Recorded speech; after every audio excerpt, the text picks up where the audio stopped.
नमस्कार दोस्तों, आज हम बात करने वाले हैं भगवत गीता की सबसे गहरी और जीवन बदल देने वाली शिक्षा, कर्म क्या है।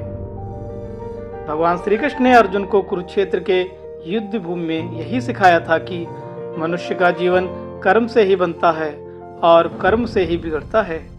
गीता में कहा गया है कि कर्म केवल काम करने का नाम नहीं है। कर्म मतलब जो कुछ हम सोचते हैं, बोलते हैं और करते हैं, वह सब कर्म है।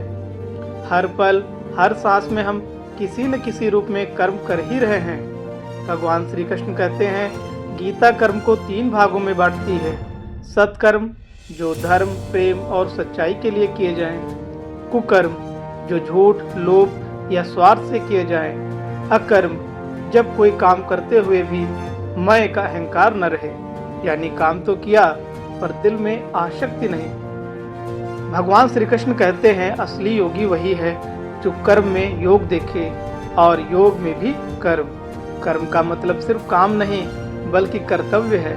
जैसे किसान का कर्म है खेत जोतना, विद्यार्थी का कर्म है ज्ञान अर्जित करना।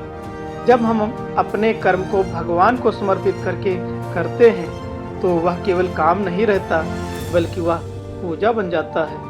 तो दोस्तों, गीता हमें यही सिखाती है कि कर्म करते रहो, फल की चिंता मत करो और अपने कर्म को ईश्वर को अर्पण करो, क्योंकि याद रखिए, कर्म ही पूजा है और निस्वार्थ कर्म ही सच्चा धर्म। माता पिता का कर्म है बच्चों को संस्कार देना और एक इंसान का सबसे बड़ा कर्म है दूसरों की भलाई करना।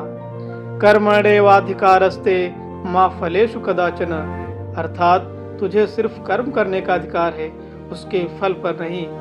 इसका मतलब यह नहीं कि फल नहीं मिलेगा, बल्कि फल की चिंता किए बिना अपना कर्तव्य पूरी निष्ठा से करो। धन्यवाद।